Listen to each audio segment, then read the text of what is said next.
Welcome into the TexAgs Rewind, presented by Specs, the 4-time Retailer of the Year, here in the Rollo Insurance Studio.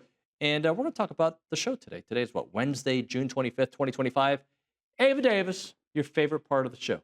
I liked Recruiting Country with Bronny. I don't believe that. Oh, you don't? I'm kidding. Oh, okay. I'm excited to hear what the two O-linemen with their commits today later this afternoon. I'm excited to see what they say. Okay, so are you saying the rest of the show, that you picked that over the rest of the show, even though we had some heavy hitters? We did. I know. I really like high school. You just like football. Bronny. I get it. Yeah, Bronny's cool, but I like high school football and getting to see that's a really big part of those You can't players' tell that I'm lives. just picking on you, right? I'm just joking. But I do. I like. Did you like recruiting. Cousin Shane? Yeah, he was really good. I hadn't ever listened to his podcast, but he seemed like he had a lot of information. Can you say Cousin Shane in Spanish? No. Can you? Of course. El Primo Shane. Okay, I can't do that. What about Olin Buchanan? Was he good? He was good. How about the Aggie legend, Jerrod Johnson, who's now the Texans quarterback coach? Yeah, that was really cool to hear from him. Yeah, he was great. Yeah. What was your favorite part? Me. Oh, okay. Yeah, I was spectacular today. You see my transitions? Holy smokes. They were good. They They were were good. like, I mean, really, right? Yeah. Like, it's like almost like I thought about it. I didn't have one transition. It's the rewind, check it. Here's another one for you to ponder, okay? What game, if there is a game, because there's 12, I don't know if you guys knew that, there's 12 games, OB, minimum. What game does A&M have to have in 2025?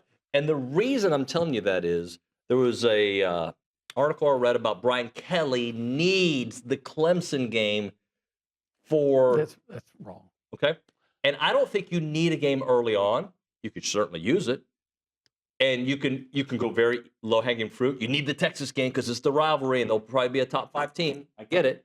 But if there's a game on A&M's schedule that you today, June the 25th, it's a Wednesday, by the way, 2025, you had to have, what game on the schedule would you say, I got to have it? For perception reasons. There's three candidates It in my might be eyes. Florida Okay, Florida. Okay. because Florida's getting so much hype, and you said from perception, and quite frankly, there's the you lose on the road to LSU. Mm-hmm. Well, you've been doing that since '94. I don't want it to. I want that to end. You lose it on the road to Notre Dame. You lose on the road to Texas, and I think nationally, nobody's opinion of you changes. Yep. But if you beat Florida, I think the outcome of Florida changes the perception of you nationally, and it's somewhat early, right? Yep. I've got two answers for you. I'm going to give you. Oh, I get to have two answers. You can have as many as you want. It's a talk show. Well, you said one game? Yeah, one game, and then you can give a backup. Okay, my backup. Honorable mention. My backup's Texas. Okay. So I'm going to make it easy. Okay. I think you got to win a big game in November because we've seen this team win games before November. We saw them do it last year. All right, a big game in November. Okay, I'll take Texas. So Texas would be a great answer, but I don't want it to be like it was with LSU a couple years ago where you had a terrible season that's true. And you win the last game of the year, right? So, but there is Texas, right? South Carolina, does that do anything for you in November? Of course it does. Okay. But I don't think that changes perception. So I'm going to go. I don't know. Mine depends on where South Carolina's ranked. Sure. I think you got to win one of your away games late in the season. And I'm not talking Missouri. Okay? So you've got to win either October 25th in Baton Rouge, ending a drought of epic proportion. It's 94. Or at Texas. I think you have to win one of your away games late in the season. In all avenues. Talk to us a little bit about how the quarterback position has maybe evolved, especially from the college game to the pro game, to where you're seeing a lot more of these dual threat quarterbacks, and they're winning at the highest level. Yeah, I mean, for me, my two biggest things I look at with drafting guys and picking quarterbacks is accuracy and mobility. You know, the number one thing you got to do in order to win at any level is be accurate as a passer. And every quarterback, I think college is a cool point to where you can't put a cap on how good a guy can be. You know, and so I think when the ball comes out of Marcel's hands, great. He spins the football, and I think he can be an accurate passer. And I think the more he knows the offense, the more comfortable he is, he will become an even more accurate passer than what he already is. But on top of that, the mobility piece is so huge because there's guys out here like Elko who are going to scheme you up.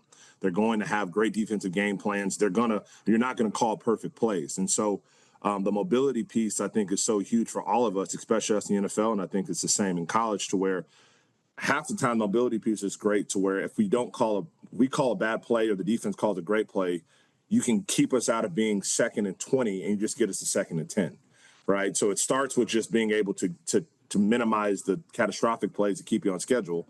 And then the ability comes into where now it goes from a bad play to you make a good play to where just get us a positive play. And then the special talent comes into where, okay, they have us dead to rights. You make a couple guys miss, you extend the play, and now you have a scramble play for an explosive, a lot of what Johnny did, and that's when you get to special. So we're looking for accuracy and mobility, but the mobility piece just allows you, with how good these defenses are getting, to not have to be perfect as a play caller. I want to ask one last thing about the A&M offense, if you don't mind, and just knowing that that offensive line is going to be such a one of the top in the entire country, right? And then you throw in the backfield of Le'Veon and Ruben and Amari. Just what does that do for the quarterback spot?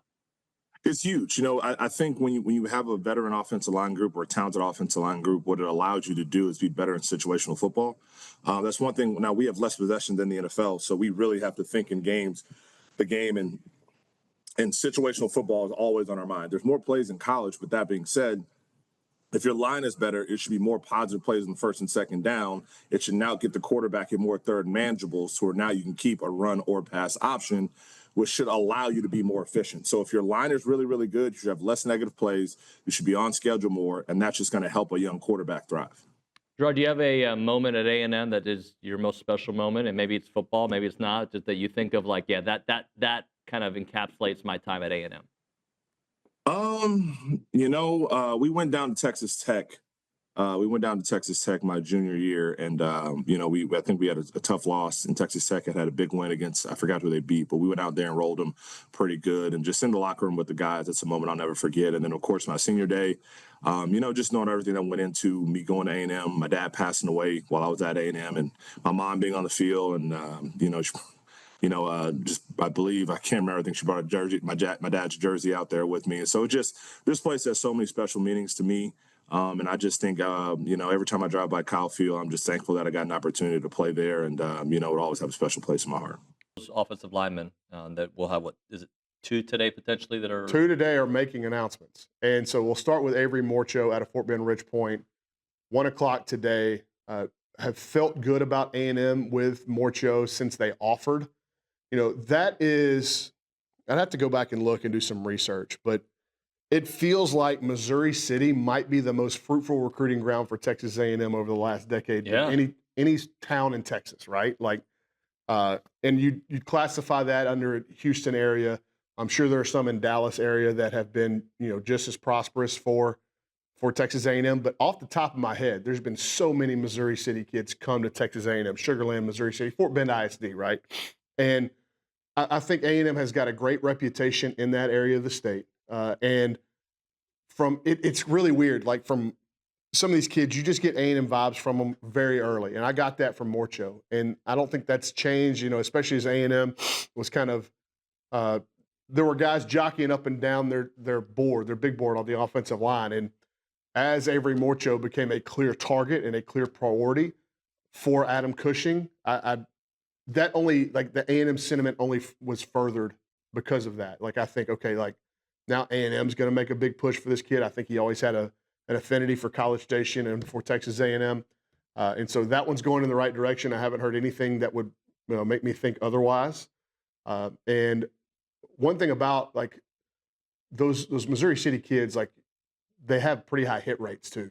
Even if they don't go to A&M, like, they go and they end up being quality college players. And then obviously the high end of them are playing in the NFL. But that's a program too in Ridge Point. Coach LeFavors, big fan of his. They typically churn out, almost double-digit Division I players each year. They're going to have probably the best offensive line in the state, anchored by Morcho this coming fall. There's a lot of people in Greater Houston that think if there is going to be a team that can finally break through the North Shore Atascocita line, It's going to be them. it could be Ridge Point this year. That's interesting. The other one today, Aaron Thomas. Yeah, that one's been interesting because there was a lot of momentum when he was on campus that he was going to shut it down, and like, he had an announcement date, but he was going to go ahead and tell the A&M coaches that he was coming to be an Aggie. That didn't happen. I felt good about where A&M was on Monday. This morning, a lot of the momentum has been with Ohio State. So if A&M is still making maneuvers there, maybe they could overcome that. But I feel like the momentum there is with the Buckeyes. Okay. And he was open to going anywhere nationally. And I think as his recruitment started to dwindle down, Florida State was in there. But I think it came down to A&M and Ohio State. I would lean toward Ryan Day getting this one tonight, although I'm probably 55, 60% there. Something could happen. It's not a big enough of a gap where something couldn't happen during the day, and A&M go, okay, we got him now. Major injuries. Okay, you don't lose your best offensive player. Okay, like Le'Veon. But I say the defense takes 2 steps forward. What does that do to your 9-3? Is that still the 9-3? Is that what you're expecting, or does now you're like, okay, now we're 10-2? Well, let's be 100% transparent. I've been on the Aggie bandwagon several times, and it's blew up in my face. and I feel like on our show, a lot of Aggie fans are hoping I don't get too excited because they think I carry some curse along with me. But this is a team that I'm getting more and more pumped about the more we go, the longer we talk to Ag fans, Ag media personalities. It's just I learn something new every time I have that conversation. And I think you kind of hit the nail on the head. If the defense takes a step forward, because the country watched the last 4 games that Texas A&M played, and they saw a lot of 40-point games. That's not Elko defense. So taking those 2 steps, then all of a sudden South Carolina's probably a win. You know what I'm saying? It should have been. I felt like they were the more talented team, but there was a lot of mistakes, a lot of entries that came up on that one.